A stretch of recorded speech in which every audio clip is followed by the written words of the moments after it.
मुरारी महाराज अपने एरिया में एक जाना माना मिठाई वाला है, जिसके मिठाई और खोए का बहुत नाम है। उसकी दुकान अच्छी खासी चलती है।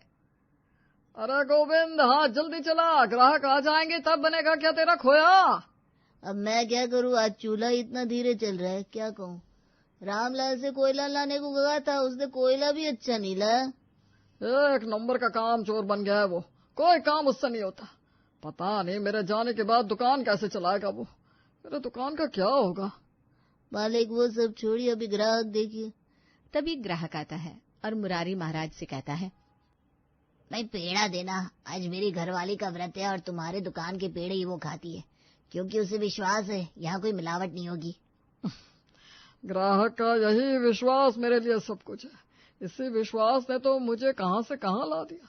पहले मैं कहाँ रोड किनारे छोटी सी घुमटी में लगाता था दुकान, अब ये देखिए कहाँ मेरे खुद की इतनी बड़ी दुकान। ये सब प्रेम है ग्राहकों का। तुम्हारी मिठाई में एक बात तो है कि सब कुछ नपा तुला रहता है। लगता है मिठाई बनती ही पहले तुम चखते हो। कभी नहीं, हलवाई कभी अपनी दुकान का खाता नहीं है। ग्राहक पेड़े लेकर चला जाता है। पूरा दिन दुकान में बहुत भीड़ रहती है और मुरारी के साथ गोविंद को सांस लेने की फुर्सत नहीं मिलती। आज की बनाई हुई सारी मिठाई बिक जाती है और मुरारी महाराज कहता है, थोड़ी बहुत बची हुई जो मिठाई है वो गरीबों में बांट दे। मैं कल के लिए कोयला लेकर आता हूँ। रामलाल को बोलने से फायदा ही नहीं है। ठीक है मालिक।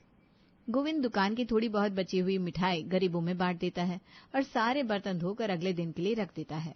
इधर मुरारी महाराज कोयला लेकर आ जाता है, फिर दुकान बंद करके दोनों अपने घर जाते हैं।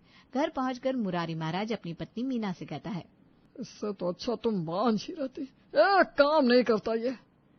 ऐसा मत कहो ना मेरे बेटे को, यही तो हमारी अर्थी को कंधा देगा। खोटा बेटा और खोटा सिक्का वक्त पर काम आता है। जिस गोविंद की आप माला फेरते रहते हो ना, वो कितना भी कहो पराया ही है। मीना गुस्सा करके चली जाती है। दिन बीतने लगते हैं। एक रोज गोविंद की तबीयत खराब होने से मुरारी महाराज ने अपनी दुकान नहीं खोली और उसी दिन उसके घर एक ग्राहक आता है और कहता है, क्या काका, आज काहे दुकान नहीं खोले? बेटा आज गोविंद की तबीयत ठीक नहीं थी तो दुकान नहीं खोली मैंने। अच्छा, गोविंद तो आपकी जान है, उसके आगे तो आप अपने लड़के को भी कुछ नहीं समझते। आपसे काम था, मेरी बहन की शादी है अगले महीने, शादी की सारी मिठाई आपकी दुकान से ही जाएगी। बिल्कुल बेटा, तेरी शादी में सारी मिठाई मेरे यहाँ की ही थी। तुम्हारे पिताजी मेरे यहाँ की छोड़कर कहीं की मिठाई पसंद ही नहीं करते थे। तभी तो मैं आपके पास आया हूँ। पापा नहीं है तो क्या हुआ, मिठाई तो यहीं की जाएगी। लेकिन अभी पापा नहीं है देखने के लिए, तो अब आप खुद ही सारी मिठाइयाँ चख कर देख लेना, सब परफेक्ट है ना। मेरे धंधे का एक ही नियम है, हलवाई अपनी दुकान की नहीं खाता। मैं खा के नहीं देख सकता बेटा, लेकिन तुम निश्चिंत रहना, सब तुम्हें परफेक्ट ही मिलेगा। ठीक है काका, सब आपके ऊपर छोड़ दिया मैंने। उधर रामलाल सारी बातें सुन लेता है और मन ही मन कहता है, अब तो ग्राहकों को भी पता है कि बाबूजी मुझसे ज्यादा गोविंद को मानते हैं। कहीं ऐसा ना हो कि अपने मरने के बाद वो सब कुछ गोविंद को ही दे जाए और मैं तो हाथ पे हाथ धरा रह जाऊंगा। रामलाल मीना को सारी बात बताता है। माँ, बाबूजी ने सब कुछ गोविंद के नाम कर दिया तो मैं और तुम कहाँ जाएंगे? अरे पागल है क्या, ऐसा कुछ नहीं होगा। मेरे होते हुए मेरे बच्चों का हक मैं कहीं नहीं जाने दूंगी। दिन बीतने लगते हैं। मीना के समझाने के बाद भी रामलाल के दिमाग से ये बात नहीं निकलती। एक रोज रामलाल दुकान पर जाता है और गोविंद पर रौब झाड़ते हुए कहता है, गोविंद, एक प्लेट रसमलाई लगाना। साहब आज रसमलाई कम बनी है, पहले ग्राहक फिर हलवाई। वैसे भी हलवाई अपनी दुकान का नहीं खाता। तभी रामलाल को गुस्सा आता है और वो गोविंद को जोर का एक थप्पड़ मारता है। खुद को मालिक मत समझ यहाँ का, मैं मालिक हूँ और तू नौकर। और मालिक से कैसे बात की जाती है तुझे पता नहीं है? चल निकल यहाँ से। हड़पना चाहता है ना तू सब, मैं हड़पने नहीं दूंगा तुझे कुछ भी। गोविंद की आंख भर आती है। इतने में मुरारी महाराज वहां उठकर आता है और रामलाल से कहता है, गोविंद का इस दुकान पर उतना ही हक है जितना तुम्हारा है। बाबूजी, इस नौकर से आप मेरी बराबरी कर रहे हो? नौकर कभी बेटा नहीं बन सकता। गोविंद को ये बात चुभ जाती है और वो काम छोड़कर चला जाता है, लेकिन जाते जाते कहता है, मालिक, ये नौकर अब वापस नहीं आएगा। गोविंद के जाने से मुरारी महाराज को झटका लगता है। उसे उसी वक्त हार्ट अटैक आ जाता है और वो दम तोड़ देता है। मुरारी महाराज के मरने से सारी सत्ता रामलाल के हाथ में आ जाती है। अब मैं हूँ इकलौता मालिक सारी प्रॉपर्टी का। अब देखो माँ, मैं दुकान को कहाँ से कहाँ ले जाता हूँ। बाबूजी बस एक ही बात रटते रहते थे, हलवाई अपनी दुकान का नहीं खाता। दुकान अब तक कहाँ से कहाँ पहुंच जाती। तेरे बाबूजी ईमानदारी की मूर्त जो बने रहते थे। चल छोड़ बेटा, अब सोच गोविंद के जाने के बाद मिठाई कौन बनाएगा। माँ, किसी के जाने से दुनिया रुकती नहीं है, हलवाई की कमी नहीं है, मैं ले आऊंगा किसी न किसी को पकड़ के। इधर जितने लोगों ने पहले से ऑर्डर दिया हुआ था, जैसे ही उन्हें पता चलता है कि मुरारी महाराज नहीं रहे तो वो ऑर्डर कैंसिल कर देते हैं। बाबूजी नहीं रहे तो क्या हुआ, मैं आपको यकीन दिलाता हूँ मिठाई में कोई कमी नहीं होगी। जैसा बाबूजी के समय होता था सब वैसा ही रहेगा। एक मौका तो मुझे देकर देखिए। ठीक है, इतना बोल रहा है तो दे देते हैं इसे मौका। हो सकता है रामलाल मुरारी महाराज से भी अच्छी मिठाइयाँ बना दे। इतने दिनों से देख रहा है ना बापू कैसे क्या बनवाते थे वो। ठीक है, मेरा ऑर्डर भी कंफर्म है। रामलाल ग्राहकों का विश्वास जीतने के लिए एक बहुत अच्छा हलवाई रखता है। जितने भी ऑफर लिए हुए हमने सबको टाइम पर और अच्छे से अच्छे क्वालिटी के साथ देना है। ठीक है साहब, मैं बनाता हूँ मिठाई अपनी दुकान पर। देखिए आज कैसे आपकी दुकान घोड़े की तरह चलती है। प्रमोद अच्छी मिठाइयाँ बनाता है। उस दिन तो ग्राहक मानो ऐसे आते हैं जैसे काउंटर पर रामलाल नहीं मुरारी महाराज हो। रामलाल की मिठाई की बहुत तारीफ होती है और अच्छी खासी बिक्री भी होती है। दिन बीतने लगते हैं और हफ्ते भर में ही रामलाल ग्राहकों के बीच विश्वास जमा लेता है और जितने भी उसके बाबूजी के ऑर्डर थे उन्हें पूरा करता है। इस तरह महीना बीत जाता है और एक रोज रामलाल प्रमोद से कहता है, मुझे रसमलाई तो चखाओ जरा। मालिक, आपको पता नहीं, जो हलवाई अपनी दुकान का पहले खाता है उससे उसकी दुकान की बरकत कम हो जाती है। अरे 4 दिन क्या शरीफ बना मैं सबने मुझे शरीफ समझ लिया। मैं मुरारी महाराज नहीं हूँ, मैं रामलाल हूँ। बहुत हो गया ईमानदारी, अब पैसा कमाना है।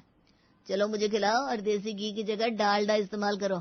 मिलावट करो हर चीज में, ज्यादा से ज्यादा बचत होनी चाहिए हमें।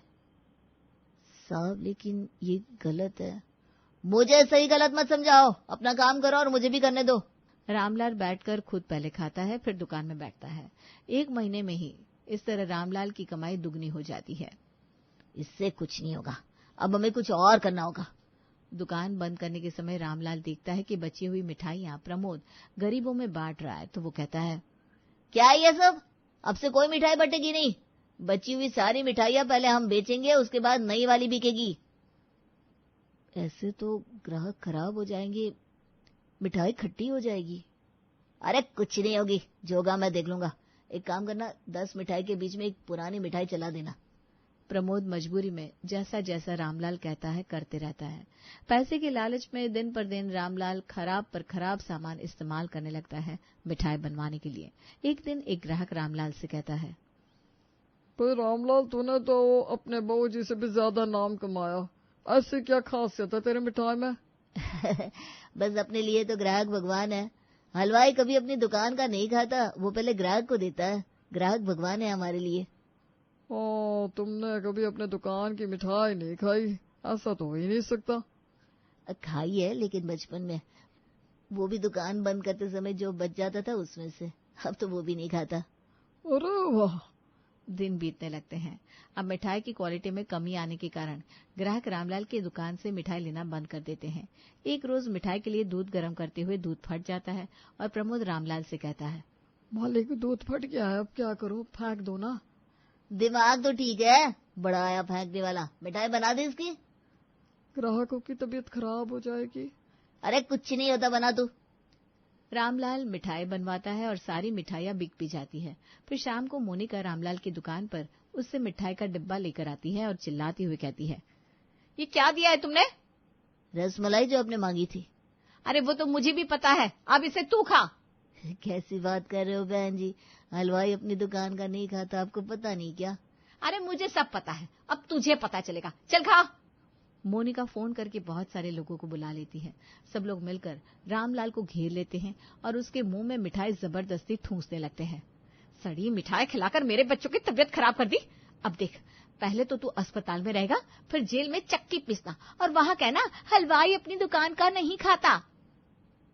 सारे आदमी मिलकर मिठाई का डब्बा रामलाल को खिला देते हैं। खाते खाते उसकी हालत खराब हो जाती है और वो भर्ती हो जाता है अस्पताल में। तब प्रमोद कहता है, मैंने मालिक कहा था, हलवाई अपनी दुकान का सबसे पहले खुद नहीं खाता, आज देखो क्या हुआ, दुकान की बरकत कम होती गई, इससे सब आपके लालच के कारण हुआ।